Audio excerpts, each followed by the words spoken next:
Forget gurus. Forget anyone claiming to be an online business expert without going through the challenges of entrepreneurship themselves. The Real Money, Real Business podcast is here to prove the best insights in online business comes from your fellow online business builders. We dig into stories of entrepreneurs selling their business on the Empire Flippers marketplace so that you can learn how they made their business profitable, how they overcame obstacles, and what lessons they learned in their online journey. If you want to take your business and your knowledge to the next level, you've come to the right podcast. Let's get started.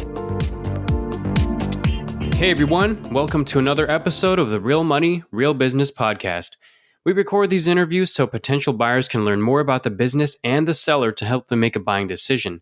Now, all of the business details, which include the type of business it is, how much revenue and profit it makes, and all of the assets included in the sale can be found on the business listing.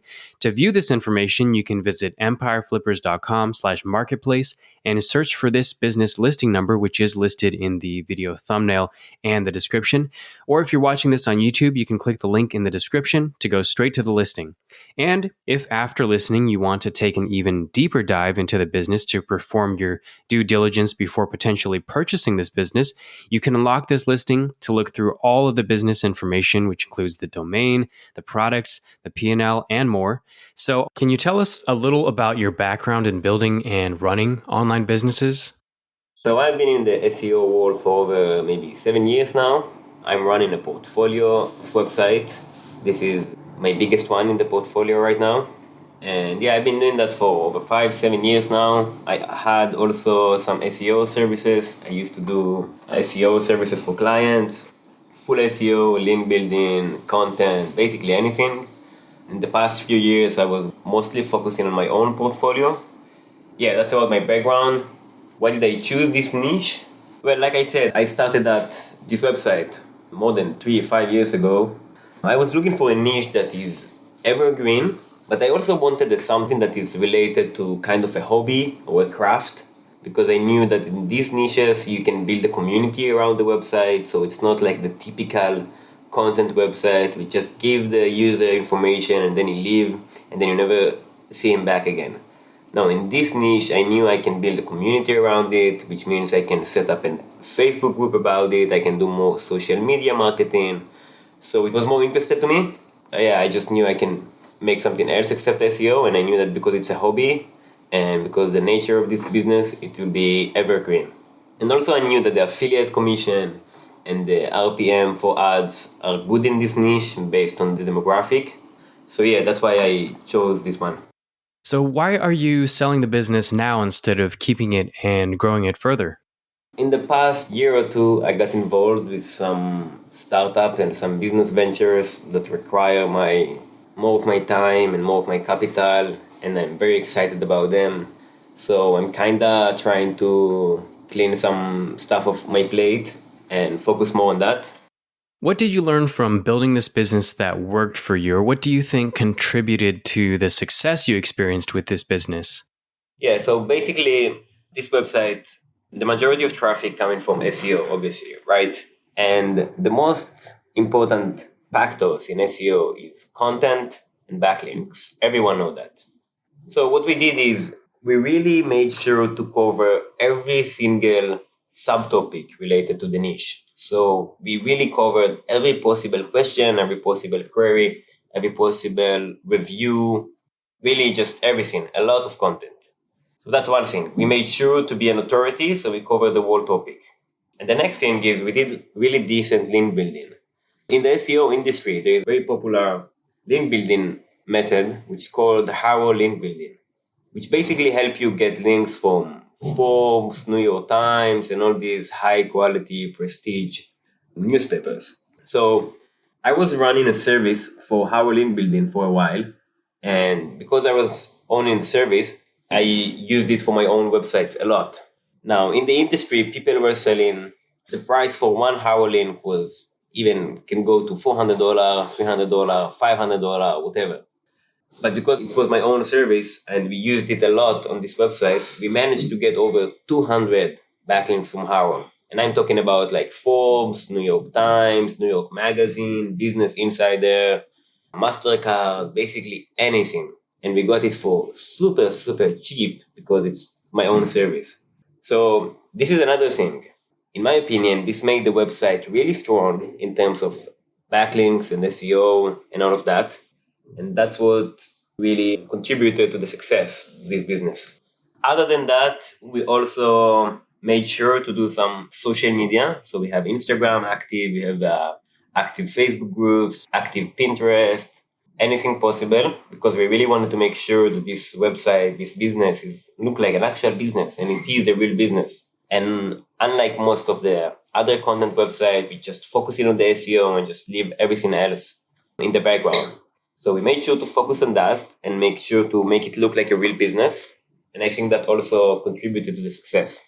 Got it. So was there anything you tried that didn't work out as well? I was talking a lot about how this niche is really good for community and it's more like a hobby. So the main thing I tried to do in the past year to improve this website was to create a YouTube channel. But I actually wanted to create and to find an actual YouTuber that is in this hobby, in this craft, and we can make decent YouTube videos around the topic. The reason is because I've seen that there are so many other YouTube channels that are very, very successful on YouTube in this niche, right? And I knew that with my traffic from the website, I can easily push a YouTube channel to high levels. So I was looking to hire someone in this niche to do videos for me. We actually found like 2 or 3 people.